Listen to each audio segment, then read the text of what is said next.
Chers amis, bonjour. Nous sommes aujourd'hui dans l'évangile de Saint Luc au chapitre 10, entre les versets 25 et 37.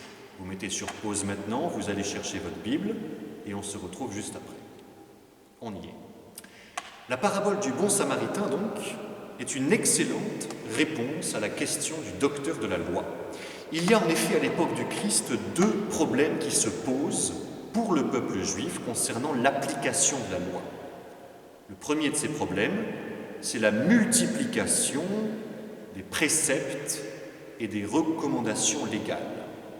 Il y a alors à l'époque du Christ près de 650 règles qui concernent ce qui est permis ou défendu. Et puis le second des problèmes, c'est la tension, les tensions devrais-je dire, entre les groupes, exacerbées par la présence d'étrangers en Terre Sainte. Alors, le docteur de la loi a raison. Qui dois-je aimer? Uniquement ceux qui appartiennent au même groupe religieux que moi? Ou bien aimer également ceux qui partagent peut-être la même foi en un Dieu unique, et donc aimer également les Samaritains? La réponse de Dieu, la réponse de Jésus est lumineuse. Il parle de l'amour pour le prochain afin d'impliquer l'amour pour Dieu. On sait que le prêtre et le lévite, selon la loi de Moïse exprimée dans le livre des Nombres, pouvaient légalement se détourner de cet homme laissé à demi-mort.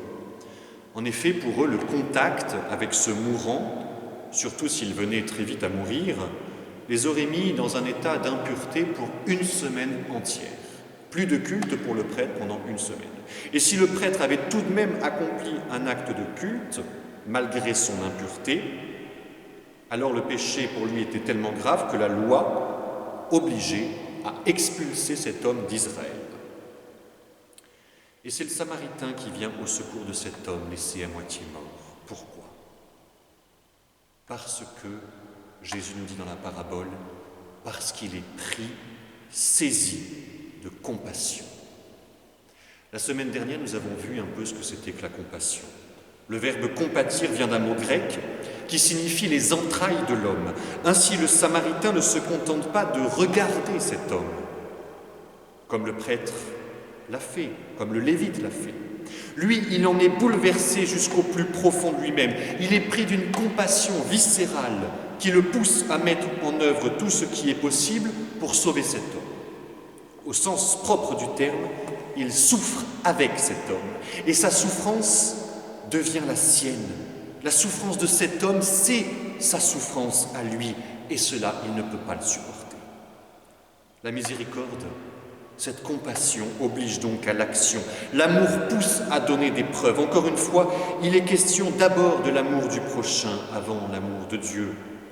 Et Saint Jean ne dit pas autre chose quand il déclare dans sa première épître: celui qui n'aime pas son frère qu'il voit est incapable d'aimer Dieu qu'il ne voit pas.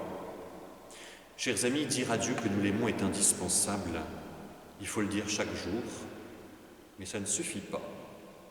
L'amour véritable s'exprime toujours, et quelles que soient les circonstances, par des preuves. Faites ce petit examen de conscience aujourd'hui. Mon Dieu, mon Jésus, je vous aime.